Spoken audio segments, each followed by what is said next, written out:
Assalamualaikum warahmatullahi wabarakatuh. Perkenalkan, nama saya Muhammad Anis Lutfi Majid dari jurusan Hukum Tata Negara, Fakultas Syariah Ekonomi Islam YN Syekh Nurjati Cirebon. Untuk memenuhi tugas akhir atau tugas mata kuliah Hukum Pajak, di sini saya akan membahas makalah kelompok saya sendiri, yaitu tentang prosedur penyelesaian sengketa pajak. Pajak merupakan pendapatan negara nomor 1.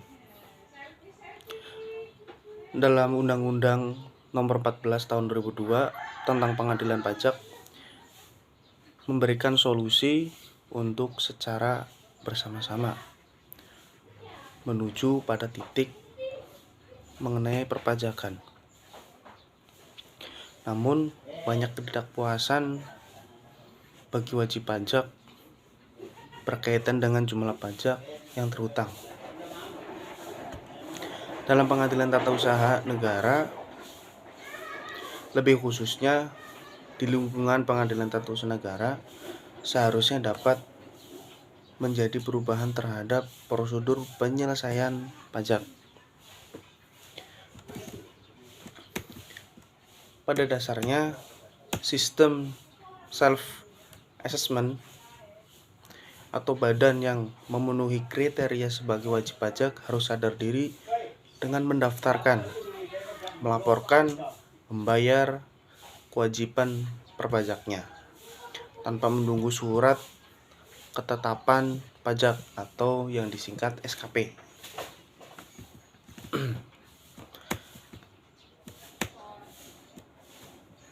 Dalam hal ini ada upaya administratif atau yang disebut sebagai peradilan administratif, namun tidak murni.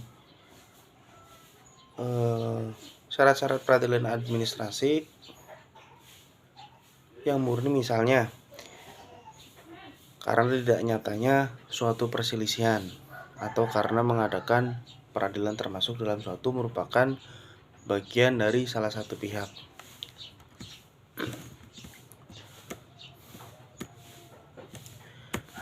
Seperti yang kita ketahui bahwa ada 3 sistem pemungutan pajak. Yang pertama, Official Assessment System. Itu merupakan sistem pajak yang memberikan wewenang kepada pemerintah atau fiskus untuk menentukan besarnya pajak, berapa pajaknya, yang bersifat pasif dan menunggu ketetapan pajak oleh fiskus. Kemudian bagi yang membayar pajak yang terhutang sesuai dengan besarnya ketetapan pajak oleh fiskus. Yang kedua yaitu self-assessment system, merupakan sistem pemungutan pajak yang memberi wewenang kepercayaan, tanggung jawab kepada pajak untuk menghitung berapa jumlah pajaknya, memperhitungkan berapa jumlah pajaknya, membayar berapa jumlah pajaknya, melaporkan berapa jumlah pajaknya, besarnya yang harus dibayar. Dalam sistem ini, wajib pajak harus aktif menghitung, memperhitungkan, membayar, intinya mengakumulasikan berapa jumlahnya. Yang ketiga tentang withholding system. Ini merupakan salah satu sistem juga dalam pemungutan pajak yang memberikan wewenang kepada pihak ketiga untuk memotong pemungutan besarnya pajak. Dalam sistem pajak ini diberi kewenangan dan kewajiban untuk memotong, memungut pajak yang terhutang dari wajib pajak yang harus segera menyetorkan ke kas negara sesuai dengan jangka waktu yang telah ditentukan. Apabila pihak ketiga tidak melaksanakan hal tersebut, maka dikenakan sanksi sesuai dengan undang-undang yang berlaku.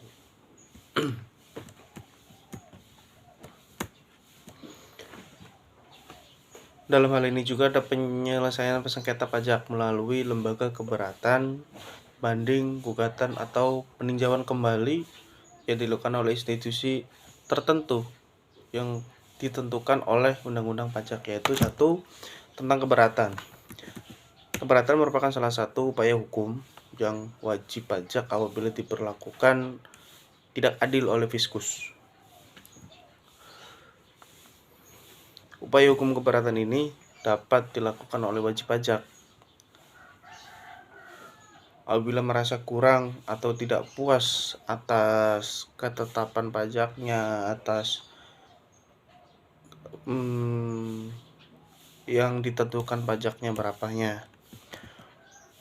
Nah, untuk wajib pajak juga dapat mengajukan keberatan ini kepada Direktur Jenderal Pajak, Bea Cukai, Gubernur, Wali Kota, dengan menggunakan surat ketetapan pajak melalui kantor pelayanan pajak.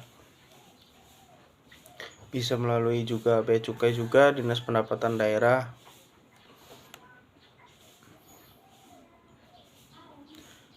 Keberatan atas penetapan pajak tersebut juga merupakan hak wajib bagi yang dijamin oleh undang-undang dalam rangka keadilan dan pemenuhan kewajiban bagi setiap pajak. Nah, yang kedua juga ada banding.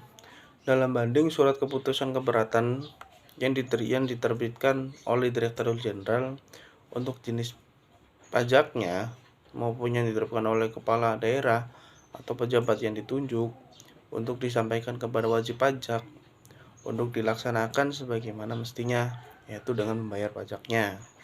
Ibarat kayak sebuah surat teguran. Nah, untuk yang ketiga ada gugatan dan sanggahan.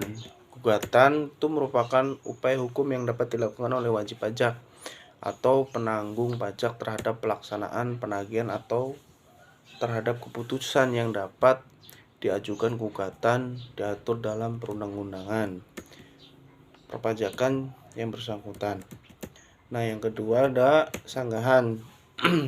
Jika pihak ketiga merasa dirugikan dalam pelaksanaan perpajakan dengan surat paksaan dasarnya dilindungi oleh hukum pajak Indonesia. Yang keempat ada lembaga peradilan pajak. Dalam hal ini ada dua persetujuan perwakilan rakyat. Yang pertama Majelis Pertimbangan Pajak.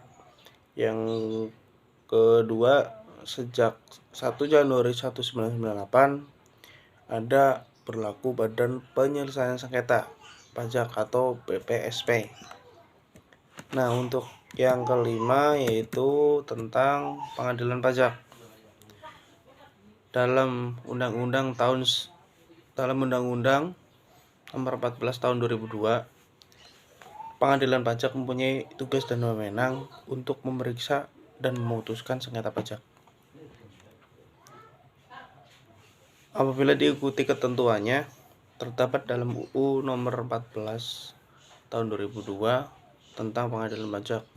Dalam garis besarnya, pengadilan pajak yang diatur Undang-Undang Nomor 14 Tahun 2002 mempunyai ciri atau karakteristik sendiri, yaitu sebagai pembina organisasi yang dikelola oleh pemerintahan atau Kementerian Keuangan dan Mahkamah Agung. Yang selanjutnya tentang peninjauan kembali. Upaya hukum lainnya yang diberikan oleh Undang-Undang Pengadilan Pajak dalam sengketa pajak adalah peninjauan kembali. Baik, sekian dari saya. Terima kasih. Mohon maaf apabila ada kekurangannya. Wassalamualaikum warahmatullahi wabarakatuh. Tetap jaga protokol kesehatan. Semoga sehat selalu.